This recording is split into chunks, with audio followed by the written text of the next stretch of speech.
Hi, I'm Emily Laidlaw. I'm from Your Tutoring Solutions, and I want to show you some things you can do to help students who really struggle to blend.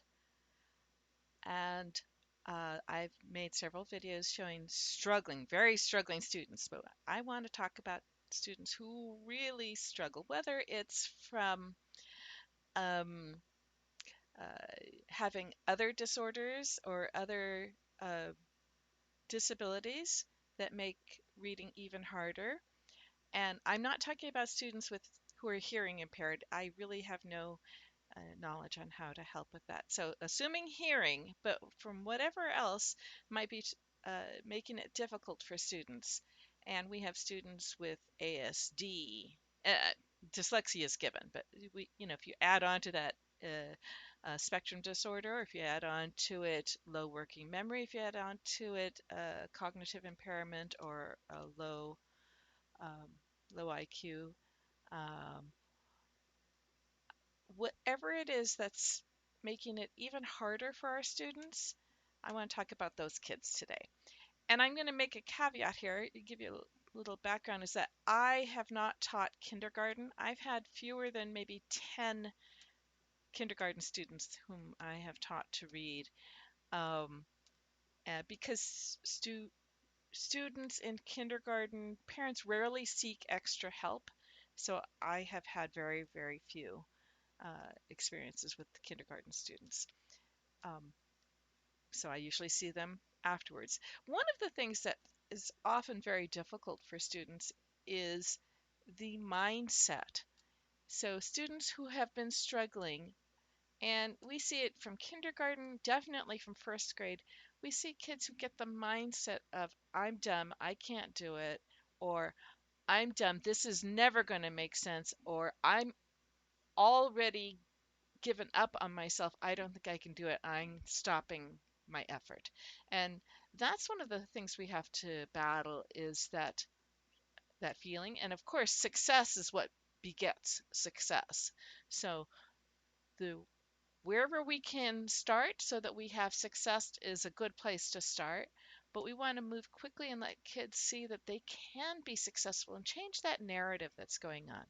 Okay, one tip to help with students who are struggling to blend or to read is to don't start with blending. Make sure you start with building or segmenting words. Make sure you have that understanding. Number two is don't assume that we know ordinality and directionality with language. That's not an inherent thing to know that it goes left to right. I mean, why does it go left to right? Several thousand years ago in the history of our own alphabet, there was a time when they wrote left to right, and then mirror image wrote right to left, and then left to right, and then mirrored it and go right to left. So there's nothing inherent about left to right. It's something that we have chosen and we have to teach. And if kids come with very limited print exposure, with, people, mom and dad sitting there and reading and following their finger across the page, a lot of kids come without that print exposure and they don't know that things go left to right. We have to teach that. And also, when we talk about the ordinality of sounds, what's first, what's second, what's third, there is nothing about that happens naturally. There is a very small percent of kids who pick that up on their own, but it's very rare. Most kids have to be taught, and some have to be taught very explicitly.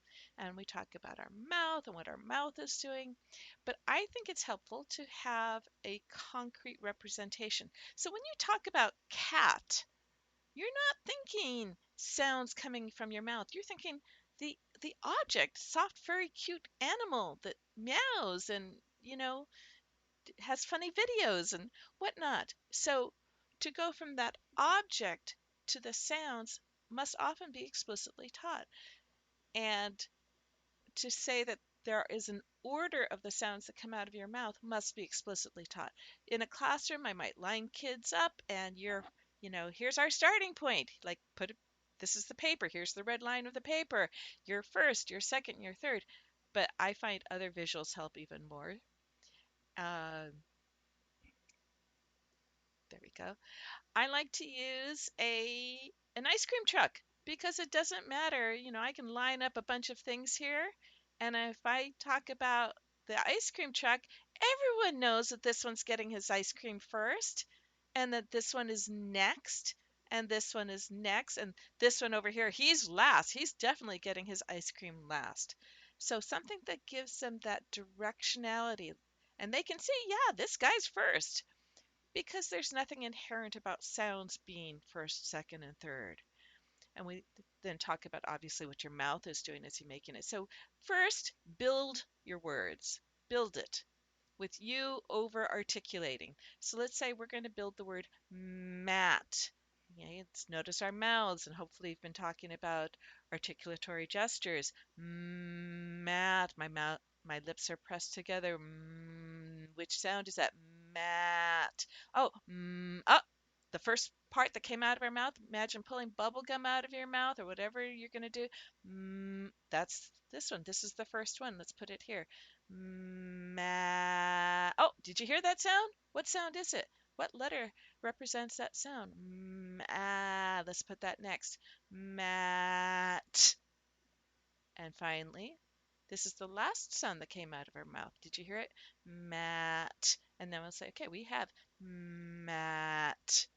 So build first, and then work with these. Do your switching, do your word chaining.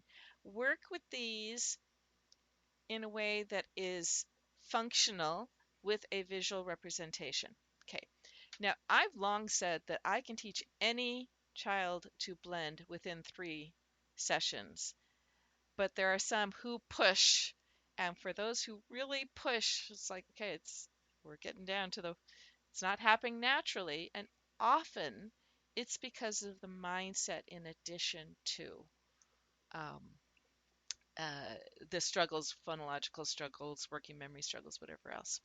So if students just know their letter sounds, we know, and we're talking about students maybe on the spectrum, we know recognition is easier than production. And let's use that. So get rid of all of these. We've got too many here. Let's get rid of them. Let's say we just have a couple here. Let's hide the rest of these away. They're off to the side. And if you have a student that really struggles, maybe you only have to, maybe just two. Okay, when I say, which one we've got these two choices. Okay, ready? This is the one that says You point to the one that says Get them to touch it. This is the one that says t. You point to the one that says t. Okay, and I might say, okay, I'm mixing them up, mixing them up, mixing them up, mixing them up. Ready? Which is the one that says and let them point to it or indicate it.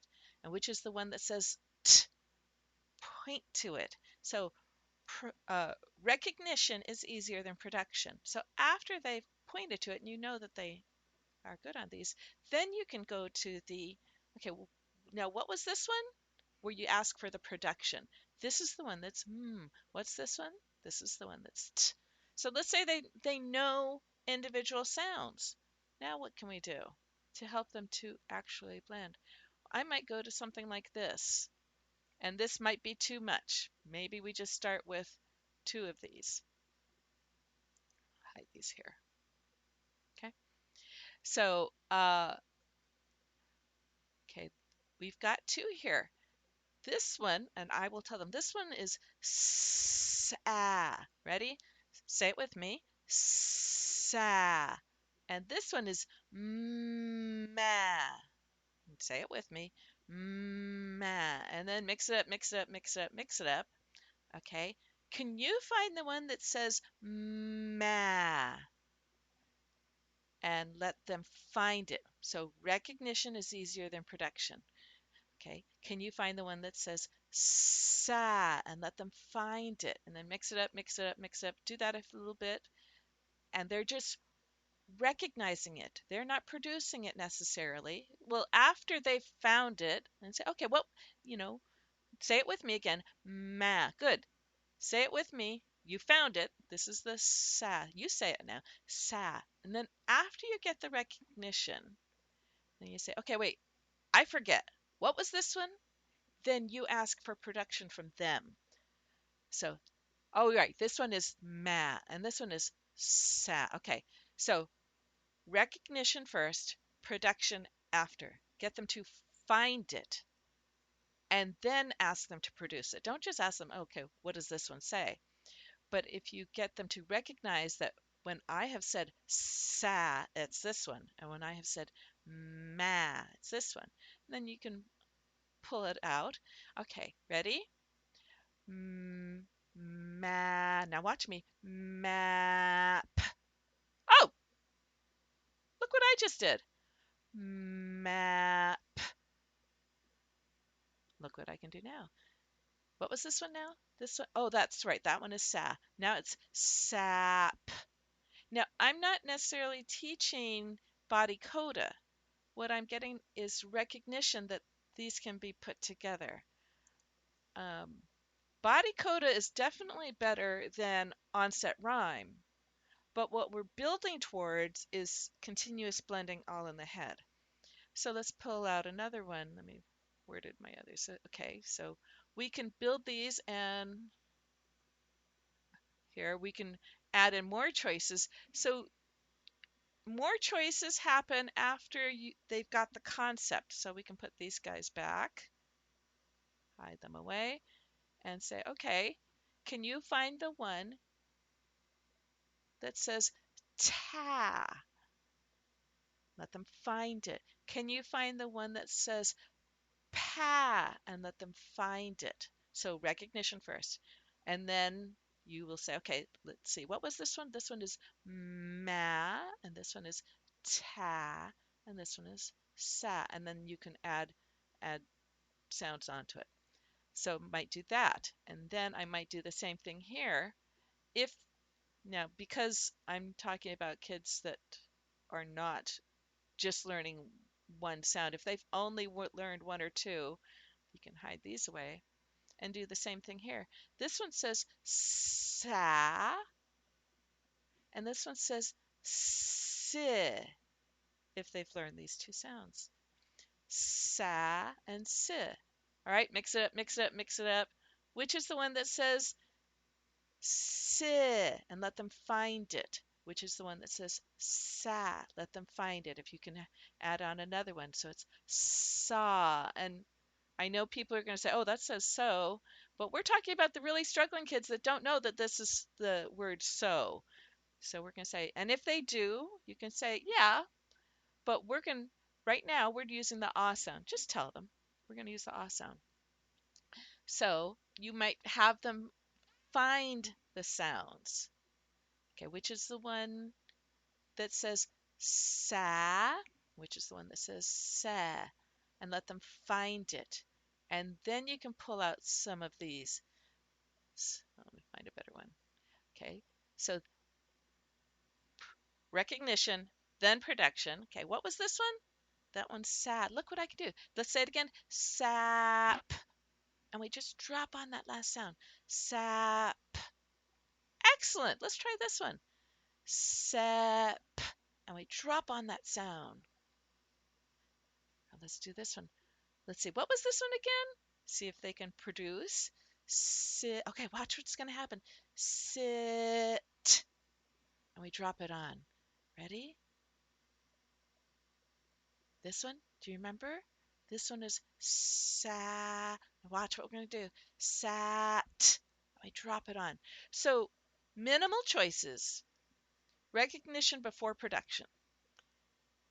Add in more choices when they're comfortable with the concept and you've not overwhelmed them. Okay.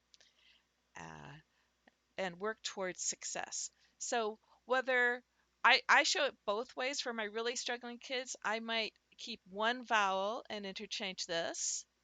And so, yes, I've got a body here, and I'm asking them for pa and ma and ta. So I'm asking for recognition, and then I can pull sounds to put on here. And then here where I have different vowels, so si and sa, and getting recognition, then production, and then I can add on. Now, once we've done this, then I can do whole words and put out whole words, mat and mit and sat and sit, and let them find the word. Which is the word that says sat? Good. And which is the one that says sip? Listen to me. Listen to all my sounds. Sip. So here. Okay. And I might actually put it out on a card and let them find the words. And then we're going to do, okay, this is sat and this is sip. And using this strategy to help, uh, again, I have never had to take more than 3 sessions to teach a student to blend CVCs. And, and I don't know that that's true for the most struggling kindergartners, but I think it would be uh, uh, once they are fairly secure on knowing that letters represent sounds and knowing that you can um, identify the sounds coming out of your mouth. So I hope that's helpful. And if you have any questions, please let me know.